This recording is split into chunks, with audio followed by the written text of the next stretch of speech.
That's the DL. 222. Who's off? We are here. Danger Zone Podcast number 21. Yes, number 21, man. I'm glad to be with y'all, man. You know what I mean? Got another legend coming through in a little bit. Yes, sir. Boom, boom. Jeru the Damaja? The Damaja. Nah, Jeru the Damaja, my man, 1,000 grand. Gangsta Foundation, original member.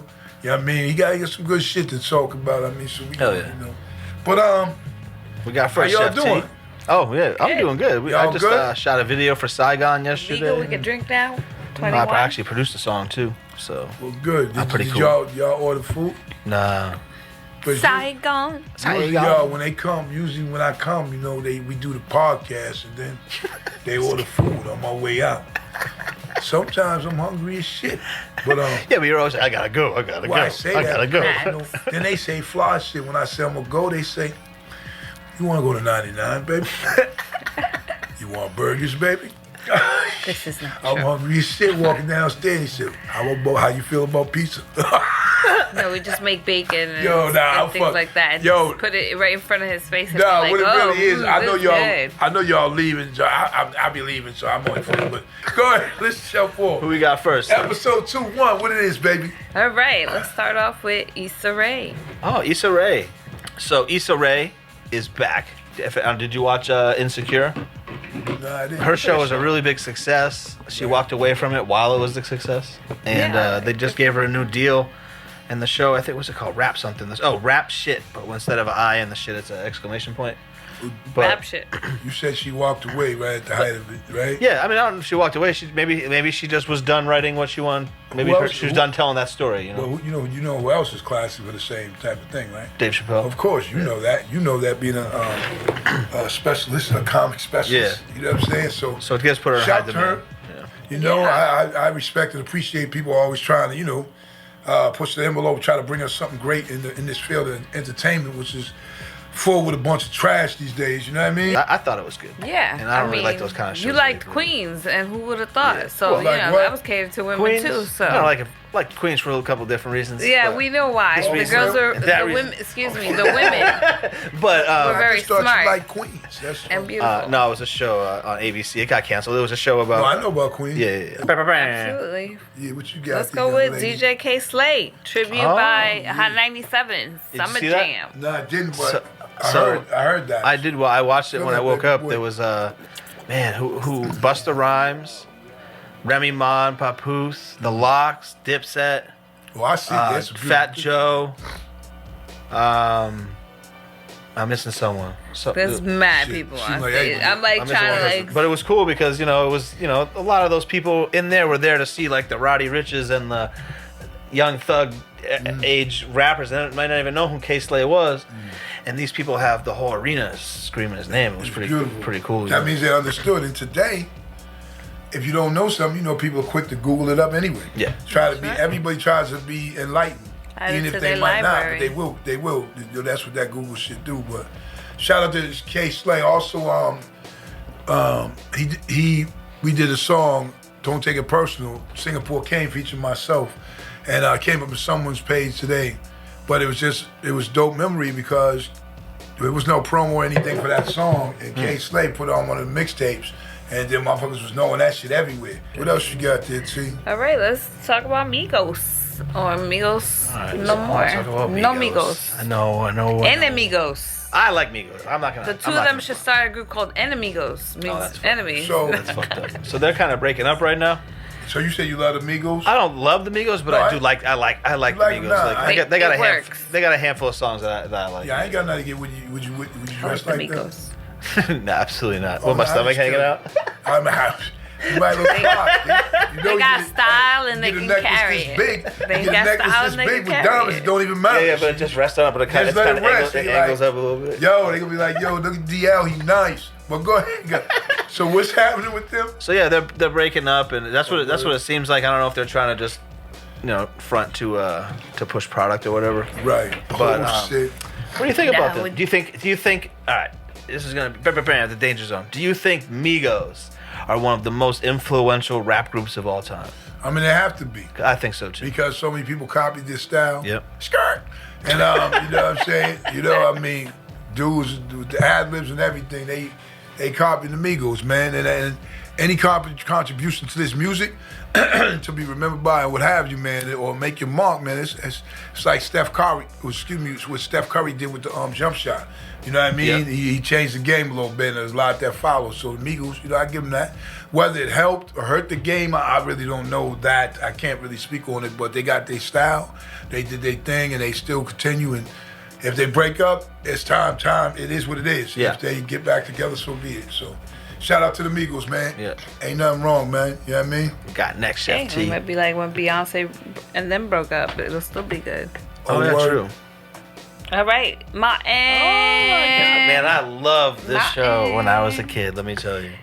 Brother Did you Man watch it? from What Fifth show? Floor. Martin? Oh, of course. Come on, man. Martin, man. Martin. I can tell you, man, parts. The way he used to always snap on Pam. Yeah. You know, and I like Cole. And Cole was stupid as hell. Everybody like Cole Cockroach? was original. Yeah, he could put his picture up there for that. Yeah, he's stupid as hell. He played Cockroach, right? I mean, he used to say some stuff, man. I was just, he had me rolling. And then Martin, he was just, it's his time, man. You know, all that shit was him, man. And when Tommy Hearns, when he had him on one time, and then how Martin had that big swole up. Biggie was on it. Biggie too, man. He had a lot of people on that show. iconic show, yo. So that show was, I think, destined for at least 10 seasons. But what did it do? 4 seasons because of all the internal beef on that show? Well, they basically, I remember behind the scenes type of thing, they basically was saying, his head got kind of big, Martin. Yeah. You know, it just made it intolerable for them to work. What's her name? I know it. I just can't think of it right now. Keisha. Yeah. Keisha Well, I know something. now, hold on. Now. She accused Martin of sexual harassment back then. I mean, like season 1, and they worked together for like 3 other seasons with I Turmoil. think she accused him more of just abuse, like mentally, and because I mean, he used to be Probably calling snapping on names every day, and I understood it was something like that. But I'm glad to see them doing a reunion. Rest in peace to Tommy, because he was a part of that movement. Hell yeah. And he ain't here no more. So rest in honor Tommy, and it'll be fun to see, man. I think it's gonna be good. Campbell's in there. Keisha Campbell, yeah. I think Martin's one of the greatest talents, that we've had. He was an A-list comedian on stage. He was an A-list on television. He was an A-list on the big screen, and he probably has a fucking podcast that's probably gets millions. You know what I mean? Mm-hmm. Who knows? I just think he was one of those people who were able to do all 3 successfully. You know how we were talking about sometimes, like, oh man, why is this guy making a fucking rap album? Just be happy that you're a great actor or whatever. Like, it seems like he just kind of nailed everything he did. He was always one of my favorite comedians. Martin Lawrence talking shit. I don't know if it holds up, but when I was a kid, that was a good one, man. We got next, Chef Tizzle. All right. Next up, we have Puff Daddy. Oh, Puff Daddy's getting a Lifetime Achievement Award. Puff Daddy, P. Diddy, changed the game. You understand what I'm saying? He's another one, man. Puff Daddy, man. Shout out. When I first started coming to New York, just real quick, he, like I told you guys before, everybody hung at the same spots. And I remember he'd be in there dancing. He all in the club. All in the club. Yeah, but it was the shit, though, because it was part of the movement. It's like, they go, Run, and them, they go Puff Daddy, they go, hey. So we'd see everybody, but he would be dancing. Puff Daddy will receive the Lifetime Achievement Award at the 2022 BET Awards. Oh, hosted by Taraji P. Henson. I like her a lot. Yeah. She actually filmed a movie in Lowell. Yeah. Proud Mary. You ever see that one? Yeah, of course. That one's filmed here. Oh, yeah? Yeah. Next time you watch it, you'll see. Like, oh, shit. I see they go DF. He's found some great artists. Yeah, Mary J. Blige being one of them. Yes, Mary J. Blige, Puff Daddy, the guy who walked across the bridge to get him cheesecake. Yeah. That's some good Babylon. cheesecake. Shout out to Juniors. Who we got? Who's next on this? All right, next we have Boldy James and J Dilla. Yes, it's been announced that Boldy James readies a new project produced by J Dilla. You don't even know what's about to happen. I got a whole entirely produced J Dilla project. So he let it be known he had a lot of people owe their success to him, and he just wants to, represent that in this music. Damn, how many beats did they find from this guy? I'm hip. Great. He had a whole bunch, huh? What up, T? All right, what's next? I think I know who's next. Tupac and Mike Tyson. What up? Oh no, I wasn't. I was wrong. I was wrong. What up, boy? RD? You know That's what a I'm saying? little curveball. Mike Tyson recalls the Tupac visit during his 90s prison stay. When he was in jail, Tupac came to see him. Now that Anthony Shakur has passed, former world heavyweight boxing champion Mike Tyson is one of the closest examples hip-hop fans have of a living, breathing anthology on the life and times of the late rap icon, Tupac. During the New Drink Champs recently, shout out to Nori and DJ Effin. EFN. EFN, I'm sorry. And released on Saturday, June 11th, Iron Mike discussed his 1992 prison stint, recalling a mind-blowing interaction with the legendary West Coast artist in which he caused an uproar as a result of his visit. Of course, people probably went crazy and shit. You know, Tupac's up there visiting, and it's at the height of his shit. Yeah. Once he came to the visiting room, and there was all these hillbilly hicks, mean motherfuckers, Aryan guys. As soon as he came up, everybody started clapping. Tyson said they respected him. As soon as he came in the room, they started applauding. All right, so there was this story. I mean, I can't remember what the hell it was. You were telling me about it, Chef Tanya. It was about someone was suing really Geico interesting. Once we go here, I don't know where we're gonna come back. So, this person, this female, they call her M.O. for the court records, has filed a lawsuit against Geico because she claims to have gotten HPV from one of Geico's insured. From the stick shift? I don't know. It was a stick shift. It could have been the back seat. You know, I don't know. And apparently they went to mediation while Geico is basically saying we are not paying. She took it to mediation with the gentleman that she got HPV from, and they awarded her $5.2 million. She got awarded that? Wait. The arbitration. Wait, so she got it. She got it from a person that had nothing to do with. She was in the car. Yeah. Right. Doing sex, the deed. Yeah. Well, we don't know. There could have been various ways, but she got HPV with a gentleman who had a Geico policy. So she is suing Geico. So she didn't have the car. It wasn't her car. No. She was just hooking or so whatever. No, maybe they want a date. Maybe they found each other on Hinge. I don't know. But they went out, or maybe they didn't go out. We don't know. Mm-hmm. They had their right for a party. She finds out she has HPV, and she decides, I'm going to put a lawsuit together against Geico because this auto is insured. I'm going to tell you one thing. If that happens, because there was a lot, that's like a prison, when they sue in prison all the time. Dudes is winning money all the time. Yeah. So if that happens, it's because somebody found an incredible loophole. And I guess she would have never been stupid as hell, because the ones who've been stupid as hell is the ones that would have paid her that money. Yo, this is Big Shug here with Mr. DL and Chef Tanya Nicole, you know what I'm saying, on the third mic. Rue Family Moving Company. Just call Rue Family Moving at 978-398-2784. Online at ROUXFamilyMoving.com. Today we have a legendary icon, MC, entrepreneur, hip-hop, great world mind. My man, my brother, Jeru the Damaja. The Capitan of the Perverted Monks, you know what I'm saying? So, there we go. What's up, man? Glad to have you here, man. What's happening, bro? We're glad to be here. You know me, same old. Just doing the do. Up here in my room in Helsinki right now, working on some videos for YouTube and all that, and just like really relaxing because I ain't got no show until Friday.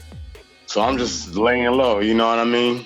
I just want you to kind of get them up to speed about Jeru the Damaja, you know, the origins and you know, how it came to be of us. Well, I mean, you know, a lot of people who, for whoever don't know, you know, people from different planets. Right. I started out with Gangstar, you know what I'm saying? I mean, I've been rhyming for a long time, but my professional introduction into the game was with Gangstar. I'm an original member of the Gangstar Foundation, along with Big Shug, Little Dat, Malachi the Nutcracker. My first single was Come Clean, that we actually put out ourselves, or with the Ill Kid sample of a Guru, which had my joint, your joint, and what was it, Stripped and Pistol Whip? Right. It was Stripped and Pistol Whip and So-Called Friends. Right. And you know what's funny? I got that cassette. Right. The master cassette. I still got that.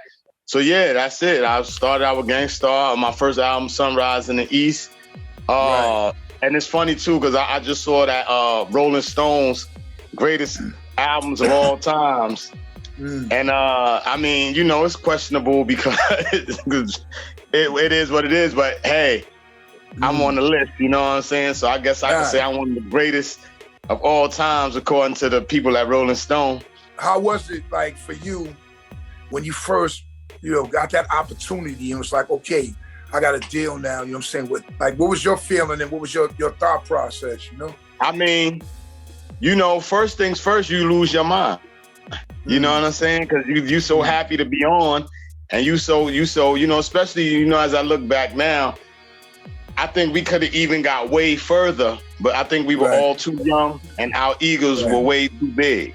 You know what I'm saying? Of course. You so used to playing second fiddle or third fiddle or whatever it is, right? And you know that you have that potential. You know that you're so good. So when you get it, you just go off the rails. You know what I mean? But I think that, I tell you this, one thing I do say, and I give myself credit for, is that I did have enough responsibility to still try to, at least have some type of message. You know what I mean? Like at least to be able to say something that's gonna go down in history as, all right, this brother had a chance and he said something. But yeah, it was fun. You know what it was. You running around, having fun, little shorties everywhere. You know what I'm saying? Oh, no question. They said I'm cute. But you know what I'm saying? Hey, yo, it's crazy. I mean, me and Jeru got like way too many shits, so that's why we laughing and stuff. But it's just way too. I had Freddie Fox on a few weeks ago, and he got some, but I'm saying us was like just a whole we originated mad shit. So that the tour in the world, that really changed me. That's how I end up living in Germany for like 6 years, and that's why I'm still always out on the road, because you know what it is, being a kid from the ghetto, from the hood, for real, and not somebody who's, it's a lot of dudes out there, they pretending. You know what I'm saying? Like they from the street. They ain't never did a crime in their life. Nothing, but we was in the street. You know what I'm saying? Like for real. Like, no question. We just had task force out for a brother, and like people don't really know that. Because I never really talked about what I did before I was rhyming, but I may drop little hints here and there in records. But I was trying to get some money, digging some pockets, and going up to the deuce and doing whatever I was on the street, and I brought that mentality with me to a degree. That's why I would always say whatever I felt like I wanted to say, because I wasn't afraid. You know what I'm saying? But going around the world, it definitely changed you. I think that all youth should go around the world. So everybody should travel. You know what I'm saying? Because once you get outside of your environment, like, it's so funny because I'm out here in Helsinki, Finland, and this is the first place I ever been outside of America. Guru, RP, Premier. The first place we went on, the first tour that we went on, the first show was in Helsinki, Finland. That was December 1992. That was 30 years ago almost. And it's funny, a guy said, he wrote me on the gram and he was like, yo, I remember 30 years ago you was here with Gangstar. I asked you, were you the manager? And you said, no, I'm the damager. You know what I mean? 'Cause ain't nobody know me. You know what I mean? They just thought, I'm with the group. Gangstar was shining. You know what I mean? No question. I tell people when I used to be got the country, but I used to tell people when I used to be scouting cats up and all the shows were sold out, and they'd be like, Big Shoe. I was like, come on. You don't see my name up there. I said, you don't see my name up there on that shit. That's Gangstar. We just rocked. Come on, man. We was hustling. That was. You know what I mean? Listen, you know that before we really got on, as far as we had I'm the Man, and we was rolling around the world and all that, but we was still in the underbelly, like, you know what I'm saying? We was carrying the crates, and nowadays the dudes ain't the same. You know what I'm saying? Back then we was carrying the turntables, and I got the picture. We got mad stacks of turntables, so we used to have our little side hustles. You know what I'm saying? We used to be out scalping tickets and no question. Listen, we was even shoplifting. You know what I'm saying? I remember me and your man G. You know me. I used to get busy. Like I was from the hood. Like so we going to all of these places and we like, yo, we going to these camera stores in Switzerland and taking cameras out the store, yo. We was boosting cap. Yo, come on, all day, every day. Hold up. Boosting Cap was this rapper that when I first started in New York, he was a booster, you know. Somebody stole clothes and shit. Yeah. But he made them records about shit. I'm a booster. Like a low life. Yeah, shit was crazy. What was you trying to say though? No, I was trying to say it was kind of a question for you. You've mentioned this a few times that you're like, I'm not performing. My name's not on the marquee. You didn't want to perform? No, that's not what it was. What we're saying is we're hustling. So when people would say, "Oh, you Jeru, you Big Sugar," I'd be like, "Yo, wait a minute, y'all can't see Gangstar." Yeah. Right? I said, we still eating, like we out here, but sure you gonna see me rock. Okay. But you can't listen.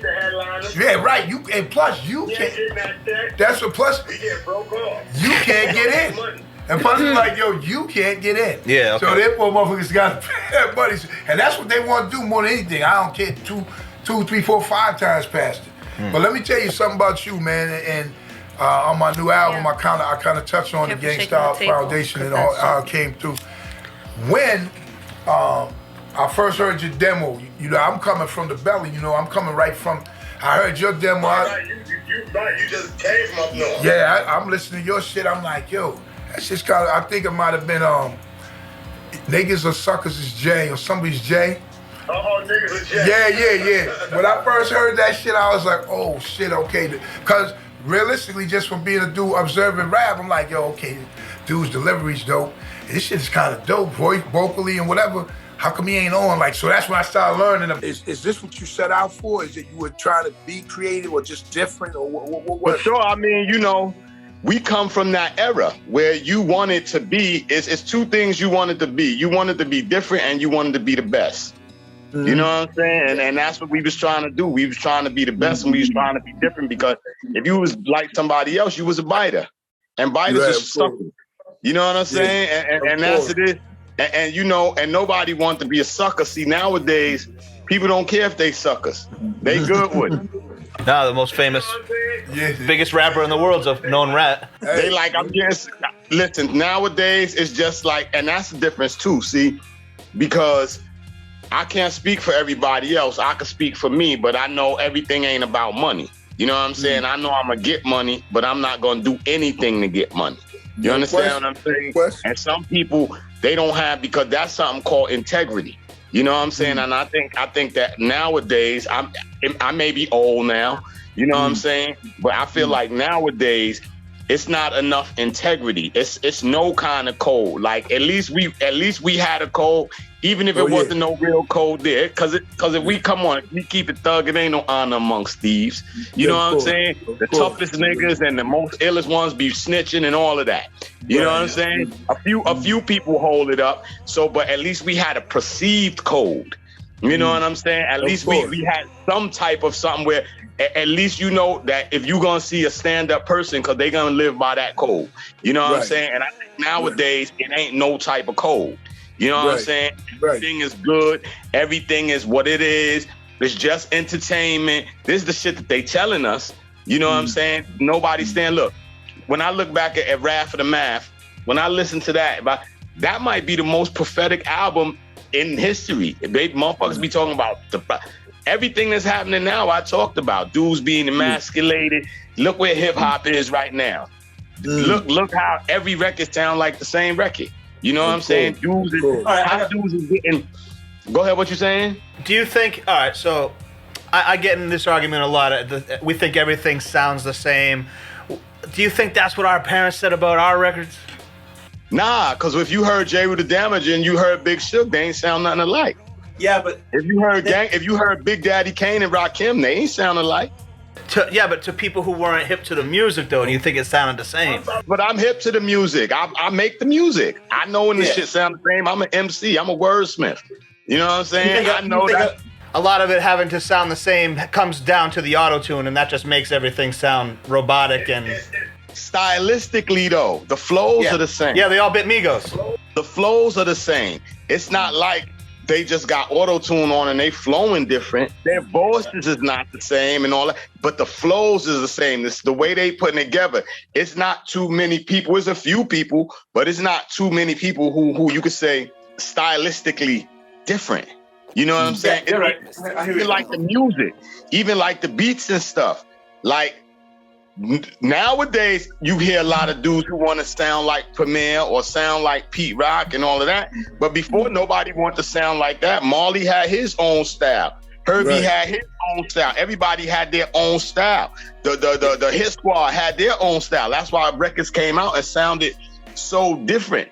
But now everybody, it's like one person making all the records. You know what I mean? So it's that. You know what it is? I'm gonna tell you what it is.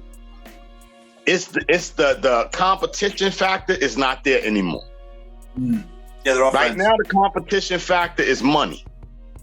Right? When we was doing it, our competition factor was, I want to sound iller than you. I want to burn you. If you say something clever, I want to say something more clever. You know what I'm saying? Now it's just about whoever get the most checks. So a motherfucker do anything to get the most checks. He'll do the same thing you did if it got checks, if he think he could get some more checks for it. You came out and Jeru, a lot of people didn't know, really, he was getting the same type of traction. He was getting the same type of traction, momentum, like dudes who was kind of considered pop at the time. Because the songs were so powerful and it was like, you know, Come Clean and the other ones, man. But the song you made, as far as Against the Money Getter, whatever they were, was You're Playing Yourself. Right. And what people fail to realize is that it really wasn't about you trying to diss them like that. It was like you trying to say, yo, that we could be like this and still make this shit pop. Some people misconstrued that you had beef. Always with Biggie and them. But we had that beat. We been had that beat already. That was just a coincidence. You know what I'm saying? And I never had no ill will towards Biggie. That was my man, Suge. You already know. That was my man. I had nothing but respect for Biggie. Even with One Day. That's why, like, this is what I don't get. Yeah, One Day. Like, yo, was he talking about Biggie or whatever? I said everybody name who I was talking about. Why I'm gonna leave your name out? I said everybody name. Why I'm gonna leave one person name out? That what I'm afraid, or that's number one. Number two is I'm trying to rescue hip hop. So if he's supposed to be hip hop, then that's my man. I'm trying to rescue him. I'm trying to save him. So, like, and then what I look like trying to save some nigga, you know what I'm saying? Like, yo, hey, you know what it is? Come on, you know me, and I that's why I would even say it on records. I would say, yo, I got flaws. I'm chasing chicks and I'm doing all of this stuff. I would say all of that. You know what I'm saying? People don't really listen. Just like people will say, oh, Jeru has something against white people. I had something against everybody. If you listen to the record, I was talking to the hood first. The first record, Come Clean, was to the hood. It was I was trying to do what I thought was my job. You understand what I'm saying? It was to teach knowledge, wisdom, and understanding all the families of the planet Earth. That's what I'm trying to do. I'm not saying I want to be the best MC. And another thing is, and this is the whole shit, I ain't never been scared to say, you Suge, you know me for years. You ain't never seen me. It don't matter if a dude is 1,000 feet tall or whatever. I'm gonna talk my shit and I'm gonna do whatever it is. And it is what it is. And I'm not gonna be afraid to say, all right, well, we gotta bang or we gotta do whatever. You know what I'm saying? It's like, come on, son, you been there. I start beef with the whole gang. You know what I'm saying? I can't front about any of this shit. When it came down, like, we did a lot of touring around the world, Jeru and I, and a few of the other cats, but a lot of places. And I know for a fact when it came to, you know, on some scrapping, like cats, we had to hold that. It would be me and him and Gordon if he had to be, but it wasn't a lot of other people really. But I seen what you know what it is. You know me, I'll be right in the forefront. Like, yo, I done got my ass beat before. That ain't new. You understand what I'm saying? Like, no question. That shit it happened. Like, me, that's why you know, I don't listen. Any nigga who tell me he ain't never take a loss is fake. You understand what I'm saying? Right. He's fake. I don't care who Muhammad Ali, Mike Tyson, whoever. Oh yeah. Everybody gonna take a loss. And it's how you take those losses. That's why Floyd got retired. And how you come back from at the height of this shit, like Jeru said, everybody, like, we were rappers, but like even him himself, it was like, there was a character too, because the character basically for the fans is Jeru the Damaja. So right. I'm just giving you a quick story real quick, because we did a lot of touring. So one night we got a show, it's hot to the motherfucker, it's hot up in there, we chilling, it's deep and shit all up in there. And then Jeru, this was his the height of his egotistical clutch. He was like, yo, I'm telling you what, first of all, dude got a cape on already, so it's like super Rasta or something. And now he rocking, and yo, this is the craziest shit. Might be probably one of the best stories. Where he said, what I'm gonna do is I'm gonna walk on y'all gonna bend over, and I'm gonna walk on y'all's backs all the way to the back of the room from the stage. This is when he had Tim's on. I was like, yo, wait a minute. And he said, so I want y'all to bend over and make a bridge. This shit is real, right? Like they say now, you can't make this shit up. And so he put his mic down and he said, all right, I'm gonna count to 3. I'm laughing because you have to be there to see this shit. I said, I'm gonna count to 3, and Jeru starts walking on backs. He got like 3 of them shits. And that third one, whoop, I fell right through. Word up. But the fact that you had and he was stomping on them shit. He wasn't floating on the bridge. He was like, boom, boom. I was trying to go fast like a kung fu movie, son. You know, you gotta run fast to get over more back. Yo, this shit really happened. This shit really happened. And I always tell that story because I was like, yo, we were having fun. Because I was the same with Fat Gary, was one of the managers. Yeah. I threw him in the crowd against his will. And then you know how they were then, they just stopped surfing motherfuckers that same night. When Premier, they was floating his big ass. You know what I mean? Word. So I threw him up, but Jeru had did the walk, and that's something like for the rest of your life, no matter what happens. Look, like, I be telling motherfuckers, shit.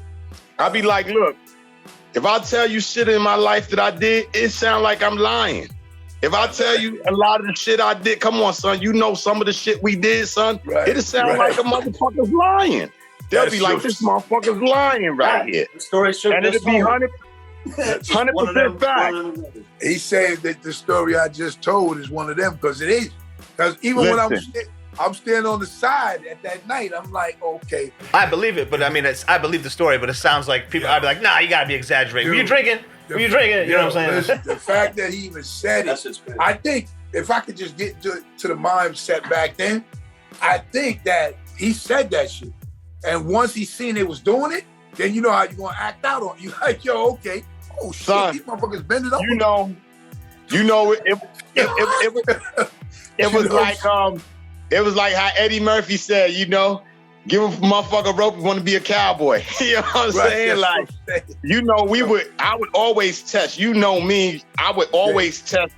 To this day, I always test to see how far you gonna let me go. I want to ask you now on some hip hop shit. Hold on, wait. Okay. I was trying to jump in because you were talking about the Biggie thing earlier. Right. Besides the kick in the door, do you think anyone ever threw a sub at you that you thought, this guy's dissing me? Of course, and I remember when he did kick in the door, Premier was telling me about. I'm like, yo, son, and Sugar be my witness. I told Prem, I said, next time you got a session, go ahead and tell me so I could come up there. Cause see, that's the type of dude I was, and I am to this day. If you got something to say to me, I'd rather you say it to me. You understand what I'm saying? To have a third party or why we not children, so let's just say it to each other. You know what I'm saying? Cause that's how we could clear shit up. So I mean, whatever it is, I'm sure people have, but you know, I'm a very self-absorbed individual. You know what I'm saying? So I ain't really listening too much to what other motherfuckers are saying about me. Unless the only time I know when somebody's saying something about me is when somebody tell me. You understand what I'm saying? Because I'm self-absorbed. I'm not paying attention, bro. Like real talk. I'm sure people have thrown subs, whatever. It didn't matter because, you know, I was like this. If you ain't say Jeru, that's enough for me. Because if you ain't say Jeru, that means you ain't got nothing to say to me. Yeah, or yourself. If your name, I'ma say your name. I'ma say something that's Indian, something. You understand what I'm saying? They're gonna say something like a subliminal and then tell their homies, yeah, this Jeru, but never publicly say it because they're soft. Or right. If you say you dissing me, then diss me. Be like that nigga Jeru so and so. You know what I'm saying? It's easier. That's why I say when people be talking about beef in hip hop, it ain't no real beef unless somebody get hurt or somebody throw some type of hands in that. You know what I'm saying? That ain't no beef. Otherwise, that's just talking. All right, guys. So we made a new channel on YouTube. You can search it. It's called the Danger Zone Podcast Clips. And on that channel, you can watch in the playlist sections. You can see all the episodes. They're all right there. You can see, if you just want to watch the interviews, they're all right there. But what is in there are 1 minute clips from the shows, 50, 60, 70 of them. And you know, and they're all up in there. So, you know, go in there, subscribe that. Like Pete Rock talks about Down with the King. Who wrote rhymes for Pete Rock? Like, there's little things like that. So there came a point where Jeru wasn't recording with DJ Premier anymore. Now, people thought that this connection was magical, that it was unbreakable. It was the winning formula, right? It was. So, you know, so when it broke, I mean, as much as you can or what have you, can you tell people why this didn't have exist? I'll tell you this. It wasn't for reasons that people think. You know the reasons, Sugar. Well, of course. And you know the type of person I am. I ain't gonna put my business out in the street like that. But whatever people heard, that ain't the reason. You know what I'm saying? And you know, and it had more to do. It had to do with others. It wasn't really too personal. It was more of a business type thing. You know what I'm saying? You know what it was. It was personal feelings in there, of course, because you friends and all of that. But it was a business type thing, and you know, it was what it was. It was whether it was the best decision or the worst decision or whatever it was what it was. You know what I'm saying? Do you also feel that the E word slid in there a little bit? Ego? Yes. Of course, on both sides. Yeah, that's how I'm asking, you know. On both sides, because if we both would have just sat back and said, all right, look, let's, you know what I'm saying? And continue to get this money and go in the direction that we going in. Right. But and you know a lot too, you know a lot of things too, Shug. Come on, son. You know how, you know when I start going hard, you know, motherfuckers, a lot of people couldn't handle the pressure around me. You know what I'm saying? Shit happens. You know. We were talking to Pete Rock about him in Seattle breaking loose like that. And you know me, I know the story. You know, I know story, but I will ask you. It's always ego. The way I asked you because I'm like, especially doing this, I'm more Marcus Garvey than I am Steve Harvey. If you know what I'm saying, like for real, for real. So for real. You know what I mean? Listen, what it's a combination of? It's a combination of motherfuckers not really having the right people around them. Of course. For mentors. That's number one. If you think about it, man, we kids. We kids. We young men, but we really kids. We 20-something. You know what I'm saying? 25, 20 this. Come on, look at the 20-something year. Look at the 25-year-old today. Son, what they look like to you? Fucking kid. Yeah, man. Motherfucker was like, cause y'all they was like teens like that, or 20s. And me and Guru were on the higher side, but we still was in the 20s. So it's like, Think about it. Look around now, you be like. When I got my first deal, first time I was on Gangstar record, I was 21. I got my deal, I was 22. My record came out, I was 23. I was a kid. Yeah, I know. By the time Aftermath came out, I was only 25. It bugged me out when Jackie Chan was on, him and Chris Tucker, they was doing the Rush Hour, and Jackie Chan said, yo, this guy right here, we call him Blackie Chan in Hong Kong. You know what I'm saying? I said, oh, shit. Like, you know, Janet Jackson could have talked about me. I wouldn't have been impressed the same way I was when Jackie Chan talked about me. I'm like, what? The fearless hyenas know the Damaja? You know what I'm saying? Like, it's crazy that bugged me out. I know some of them feelings too, because I went to Hong Kong and I'm hanging out with Jean-Claude Van Damme. Oh, that, yeah. Yeah, he little as hell. I'm on some shit, you know me. I'm like, yo, you little as hell. But I'm still like on some cool shit, cause I'm like, and I'm really, you know, I'm fucked up. You know how I was just getting nice and talking shit. I'm like, yo, dude, you need to, like, you little as shit. Just have me be in the movie, one of them big motherfuckers. You know, that's what I'm saying to this dude. And you know he fucked up all night. Dude is late night. But still, I'm like, this man, Jean-Claude. I'm like, yo, dog, listen. You know, I mean, cause, and when you seen him, you know me, I'm a big dude. When I seen him, I was like, damn, yo, I'll be ill in one of these movies. You know what I'm saying? Just let me come through, like, you know what I mean? The nigga, man, he about 5'6", something like that. He was like, man, you know what I mean? But the movies, like Bolo, dudes think that Bolo dude was tall. Bolo's short. Yeah, them dudes, and just everybody in the movies He just like, diesel. oh yeah, he was 85 diesel. Right. You know what I mean? So, but listen, these days, though, man, what is Jeru the Damaja up to, man? I mean, you know, I got so much going on. Right. Like during the whole pandemic shit, you know, I finally wrote the Can't Stop the Profit screenplay graphic novel. Oh, yeah. I'm working on that right now. You know what I'm saying? I taught myself CGI, 3D. So I'm working on that. That's what I'm doing. Actually, like I said, I'm working on some stuff for YouTube, but that's what I've been doing right now. I've just been working on the book and pitching the movie to different people and stuff like that. I'm gonna start working with my little cousin. You know, he's a new rapper, and I want to put him on. You know, and try to give him some guidance that I didn't have. I just came around after 3 years. Like, why would I do something that's gonna make me go back and do that? We was having why you know they hustling backwards for sure. You know what I'm saying? Then you say you be fucking people up left and right on tour. So it's like, what is it like? Nah, but it's different.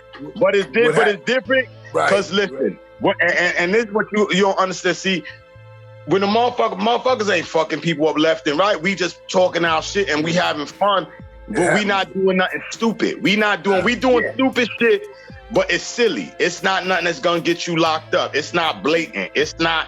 You know what I'm saying? Like a motherfucker from the street, you know what you could do. You know how far to push something. Right. You know what I'm saying? When it start getting to those, motherfuckers ain't trying to sell drugs. Motherfuckers ain't trying to start fights and none of that shit. We talking shit and all of that. And we still telling motherfucker, if a motherfucker need to be told, get the fuck up out of here, he gonna get told that. But it ain't gonna be nothing that's gonna get you locked up. It ain't gonna be, we out here selling drugs or I'm giving my man this money for the package and none of that shit. Because instead of doing that, we could just set up a business, a legitimate business. You understand what I'm saying? That's what I'm talking about. I mean, listen, kids gonna get in trouble because that's just the nature of kids. But I ain't gonna get $100 million and you ain't gonna catch me on no murder shit. And you ain't gonna catch me on no drug ring or none of that. You know what I'm saying? And if I was doing that, I ain't gonna be rapping about it.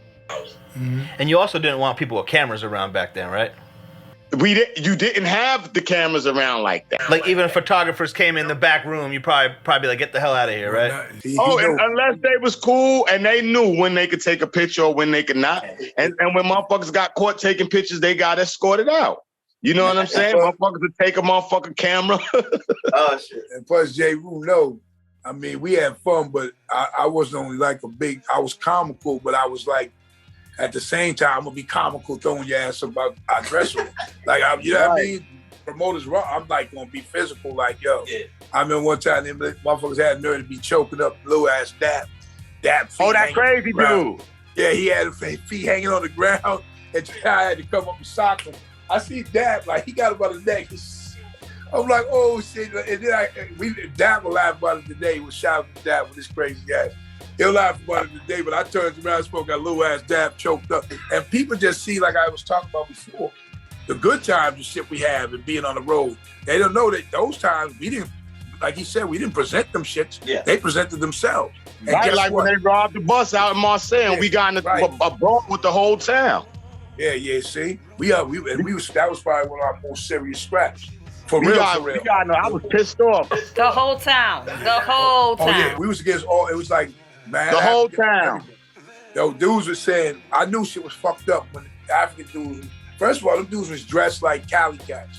They was like, this is the ghetto. Yeah. The ghetto. They motherfuckers were like, for real. What set you play me? what set are you claiming? This was shit they were saying, right? They serious. North African dudes. Yeah. East African. It was crazy. It was crazy. Remember when police hit that dude upside the head with the stick? He still kept up. It was so wild that we was fighting. The police was fighting with us. What? They was with us. No, they was our boys. Like that's how bad it was. And they had on some tight ass outfits. The police, but they was like fucking cats up with us. Now when he hit Money in the head though, he hit Money in the head with that club, and you heard it go clunk. So you know it's only a sound that the head make when it hits something. Because the head is hollow. That's just like book comes. And the dude just looked though. He just looked like, nigga, did you just bust me in the head with a stick? And like that's what they was throwing rocks at us. They was on all that. Doing karate. We fighting this whole town. And yo, we fighting it. Yo, we was fighting this whole. And Jean-Claude Van Damme wasn't even there. No, we was in France. We was socking the shit out of Marseille. Word up. I remember that night. I was like sock fest, like just socking. Yeah, that was crazy. Story, though. One more story. Like Jeru was my man, so we on the road in them days, and we in Cali. This is the same time when Master Ace come on in a couple of weeks. He was there the same night, right? So we at the House of Blues. Oh, when I had the beef with the Crip dude. Yeah, so I'm like, yo, this is my man. So this is how I rock. We on the road. Dudes knew that I was gonna be like down, like, hey, it is what it is. So this Jeru, it's how Jeru argue with motherfuckers. Like I think it's a bunch of Crips or whatever, you know. But shout out to them. But he was arguing with him. You know what I mean? And then I was like, oh shit, what's going on? Then I knew it got heated. You know what I'm saying? I mean, I thought it was blood, but I don't know. But no, it was Chris. This what happened. Yeah. This what happened. We chilling at the bar. Boom, boom, wop. Money screams on our food. That's him. So when I seen him scream on our food, I had a bottle. So I poked him in his face with the bottle and was like, "Yo, son, don't talk to my man like that in your life." I ain't know he had like 300 niggas with him. Them motherfuckers, yeah. Right? So motherfucker, so when I poked the nigga in the face with the bottle, his man said, "I'll slap the shit out you, fool." I said, "You ain't doing nothing, nigga. Won't wop." But I'm not stupid. I see all them niggas on my back. You know, East New York style. I talk my way out the motherfucker. I talk shit. And I went upstairs and I got a couple knives and shit. And I was like, listen, we got beef with some niggas. We ain't know they was gang members at the time. I came back. I thought it was a lot of them. So I went upstairs. I got a couple knives and shit. Because you know, that's how we used to get down. I was like, listen, we got beef. We gonna go handle this. Slap, MOP. That's my man. He was always down the rock. I slapped Billy. Straight up. When you said it, I came down. I was like, damn, I gotta hold him down. But I know this whole club is probably like them. Listen, after your man Guru was like, God rest the dead, he's like, let's wait till after the show. Yeah. Hey, you know what? On some real shit, what's the name kind of squashed it? WC. Yeah, he squashed that. Because WC had the joint, and WC said, come on, we gonna go down. He came with us. But when he seen what who the dude was, he said, that's a real Crip nigga. I know the nigga. Yeah. So he went and he said to the nigga, he said, listen, he said, that's my man. Y'all got a problem. So why don't y'all go in the bathroom and handle that? Yeah, yeah. And Money said, he said, nah, fool. You get your boys. I get my boys. And it's on. I remember that. That's all he kept saying. Dub was like, yo, you and him could go in there, we could just handle it. And he said, no, you get your boys, I get my boys, and it's on. Because they know they had us outgunned, whatever it was. They wanted to fight. They wanted to fight. Dub was like, you know what? Because he was saying, listen, y'all two go in there, y'all throw hands, and that's it. I was down with that. Money wasn't with it. So Dub was like, you know what? He don't even want it. So if we end up going out, but then we rolling out the club, and them dudes rolled up on it. Boom, boom, came out. We looking like, they gonna drive by shoot us. Right. And Money was like, we like y'all gangstar niggas, y'all ain't scared, and just rolled off. Yeah, I remember, man. Hey, that's how we had to. It was really like that. We know who the thorough dudes was, and if shit was gonna go down, it's just you had to be prepared. Like I said, I'm coming from, you know what I mean? So, go ahead, what you want to say? He just said something that I never thought of. Did you run into this all the time on the road because your name was Gangstar? No. And gangsters would test you? No. Well, this what happened. No, because a lot of them gangster motherfuckers was our boys. You know what I mean? So it's like, The street recognized the street. The real recognized the real. We had a whole wherever we went to this day, wherever I go, if it's a real live nigga, we good. Cause he know, I know, the street got a certain code. No matter where you at, no matter what country you in, it's a certain, and that's what I was saying about the code. Now it ain't no rules. These young boys, it ain't no rules. Don't give a fuck. But when we was moving, we already knew who was what. We'll be kicking. We already had the plug before we get into town. When we get into town, we got the plug. Good. We got the homies. They got the trees, to this, to that. You kicking it. So, and if you ever did get into something, it was like, all right, if you into something, they either rocking with you, or if they knew the dude, they was always in a position where they could say, you know what, y'all want to handle this or what? And if dudes wanted to do it, they do it. If not, they squash it. And that'll be it. At this point, we usually like to ask cats, you know what I'm saying? As far as hip hop from any era and any time, like who you think are 10 top MCs or your dudes you feel like it?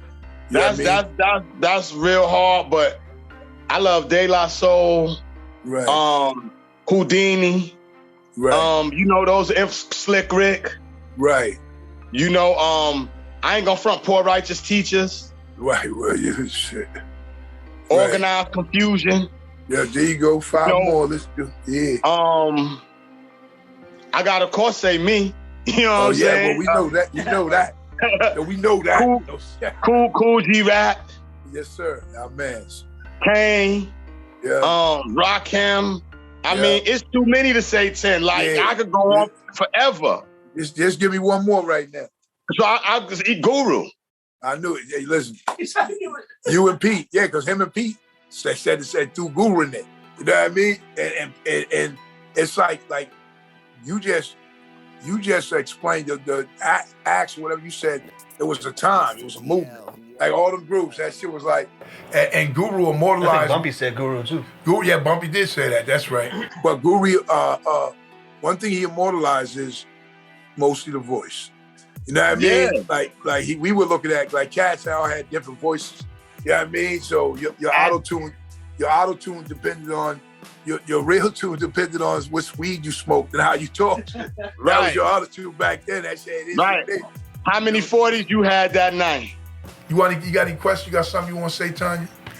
Yeah, you were talking about interesting music and, not always doing what everybody else is doing. Who are you listening to right now? Like, who's an artist that you're listening to right now that we might even be surprised that you like? None of these bitch-ass niggas now. That shit's fucked up. Right now, I'm not really listening to too much stuff. I'm in a different creative mode right now. I'm working on my 3D. I'm listening to old stuff. I'm listening to Curtis Mayfield and Bob Marley and stuff like that. You know what I'm saying? There's nothing wrong with that. I like the old school grooves. And DL, I know you got the question that you always ask. I want to know what your first rap name was. My first rap name? Yeah. I ain't have a rap name. No? Nah, I used to write graffiti. What was that name? Okay. My graffiti name was Exile, my first graffiti name. Exile. Yeah, but then my mom's was like, why you want to be an exile? You should be something like King or something like that. So, but yeah, I ain't have a first rap name. Jeru is a pretty cool name, so that's my name, and that's what I always been known as, Ru. So yeah, I was always just Ru. You know what I'm saying? Jeru, Jeru. So yeah, I ain't really had too many rap names. The Damaja is my first rap name. Oh, okay. So listen, before we try to it's crazy too, man. On that note, there was a radio station in Boston. Jeru, my man, and shit. Of course. So he had a different. For those who don't know, he has a different spelling to his name, Jeru, which is Jeru, but the Damaja is spelled Damaja, right? So I remember driving through the hood and they played one of your joints. And it's 88.9, y'all know. Yeah. And then the girl says, and that was the new song from Jeru the Damaja. I said, yo, dog, I called up them motherfucking radios. I'm in Boston. I'm sure I'm a legend on the station. I said, yo, man, it's Big Shug. Hey, Big Shug, hey, what's up? I said, yo, the nigga's name is the Damaja, man. You know what I'm saying? But there's the way he said, like, you know, it looked like it's fly. I mean, you see it? Tashina Like, Arnold called me the Damaja on Soul Train. It's the Yeah. Maha. Damaja. I mean, it was just crazy because, you know, she's a college student. She's on the radio and she's all like got the sultry voice. And she said, this song was from Jeru the Damaja. I was like, yo, hold up. But And you know, and it's like, and to be fair, my name is Jeru, right? So that's fair. Right. So when you see that, but the reason that people even they call me Jeru is because you know my pops. You remember my pops, Shug and shit. Yeah, of course. He a Rasta man. He all his friends West Indian. So when they say Jeru, they say Jeru. You know, Jeru. So that's what, they said Jeru.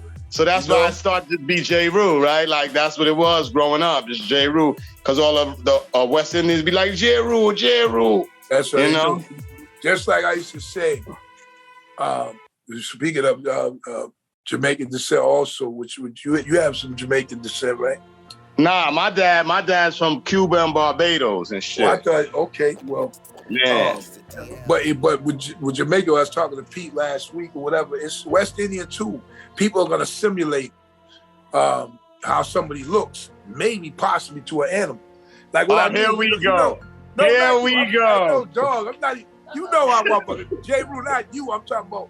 You know, motherfuckers. I know, but here we Ratty. go. You know how motherfuckers be. You know, Ratty. You know what I mean? You know how motherfuckers. You know what I'm talking about, Jay, right? There this dude go. That's how motherfuckers. Hey, yo, he know I be clowning, but I'm serious right now. Dudes would introduce a motherfucker trying to be like, yo, they gonna explain from an animal.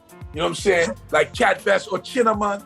Like we all know what that is. That's Chinaman. You know what I'm saying? Because his eyes are slanted or whatever, or like black. Like I used You to try like. to get us canceled here, Big Shug. Oh, boy. I'm gonna no. You got let me do the finish. Blacker. The next one is monkey face, right? So like my book is hey, if I can say Chinaman, I can say monkey face. Yo, we ain't getting Blacker. canceled. I know. That's another one. Blacker. If you black. No, I I thought you said something. I said something I wanted to know about his writing process. If it took you a long time to write a song, Yeah. I get a beat and I write a rhyme.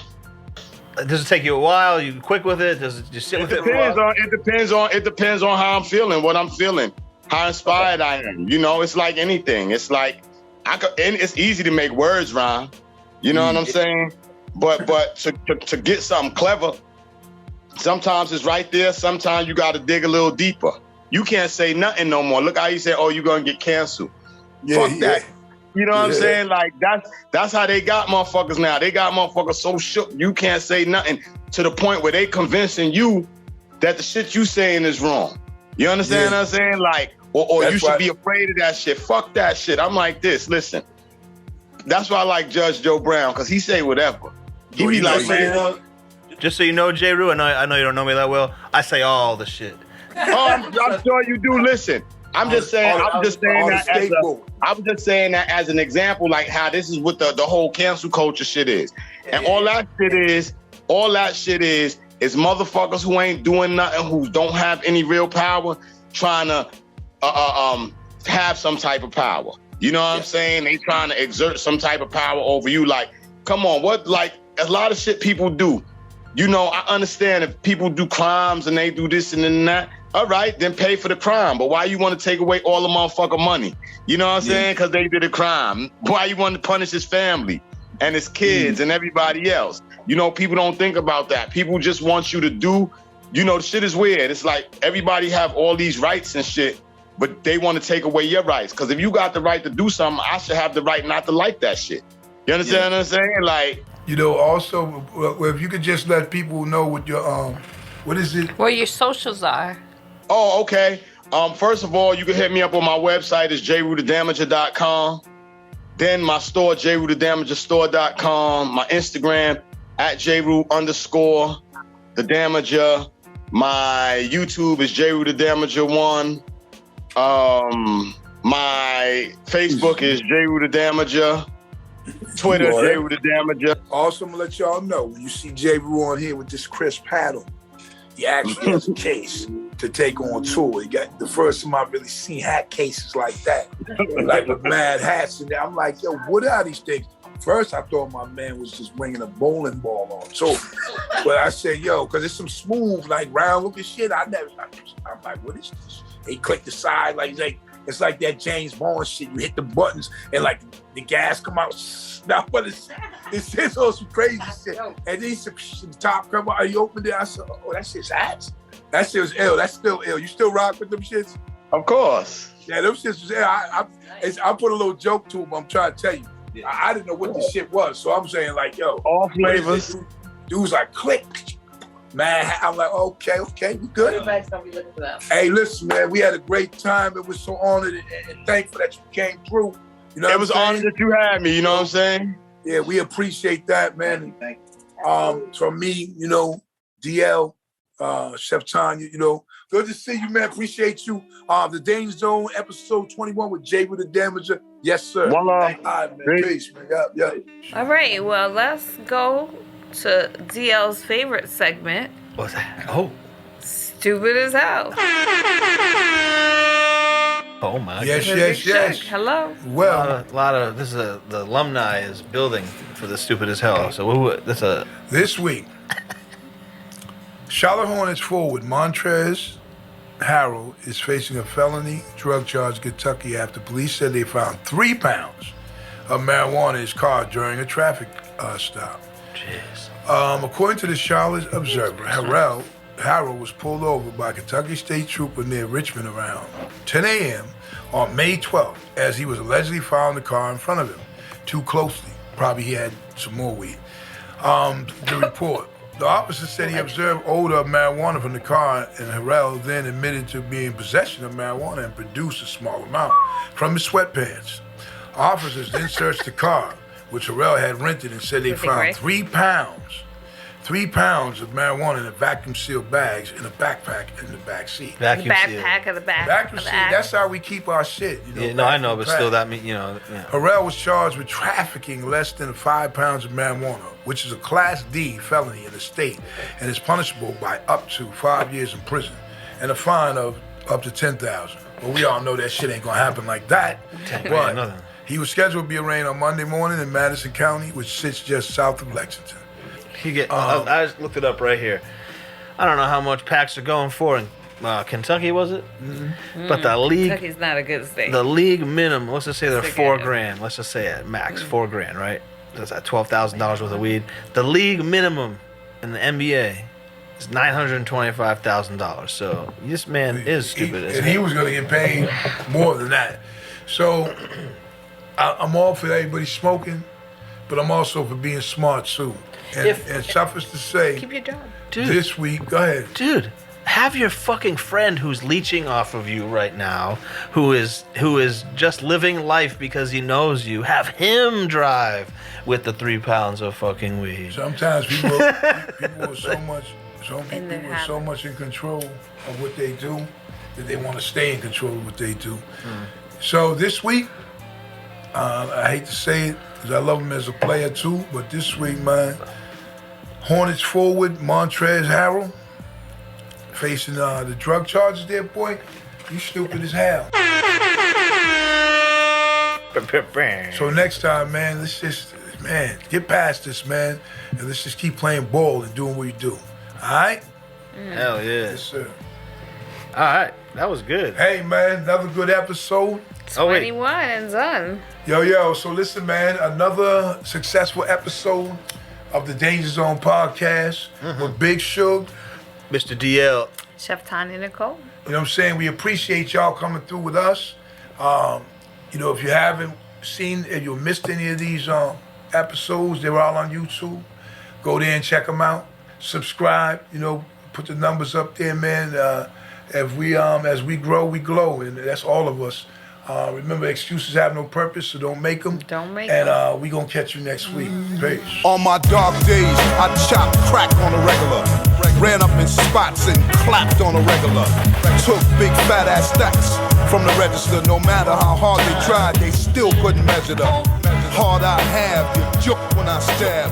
Grands in my pocket and still caught a cab.